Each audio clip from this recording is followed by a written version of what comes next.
The Australian government has told SBS it will provide additional emergency assistance to aid the ongoing food crisis being felt around the world. Somalia is one of the worst hit, impacted by devastating drought conditions. A fifth failed rainy season in a row has led to chronic food shortages. In the country's Southern Bay region, a declaration of famine could be just weeks away. The monochrome of this endless dry has become a fact of life for thousands in Baidoa camp in southern Somalia. The residents here have come from across the region, displaced by hunger.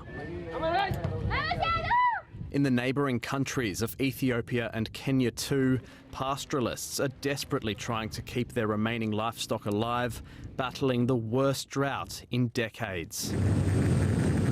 Livelihoods destroyed, entire communities displaced. We're basically taking away from the hungry and feeding the starving right now. And this is brought on by climate change, it's brought on by COVID-19 conflict and the Ukrainian war. 22 million people in the region are now at risk of starving. Projections show the country's Bay region could officially enter a state of famine next month. The UN says 500,000 Somali children under 5 are at risk of dying this year. In Somalia, we've got a country that's been in civil unrest and conflict for decades now. But really the driver this time round is this awful drought that we've seen, like the worst drought in about 40 years. A drought made worse by the current La Nina event that's also affecting Australia. So we're now into our third La Nina in a row, as has been widely reported.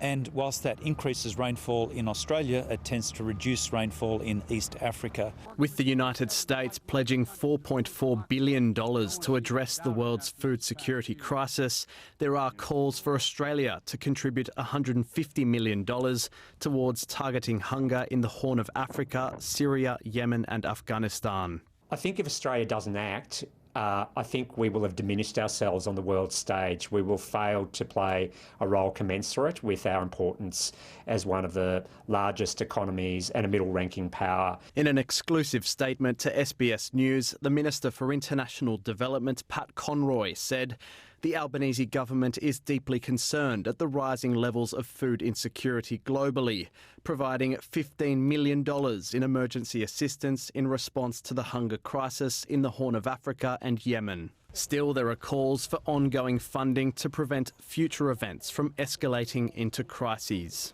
If we only provide the emergency assistance, we will be facing these kinds of crises year after year. Taisok Husey, SBS World News.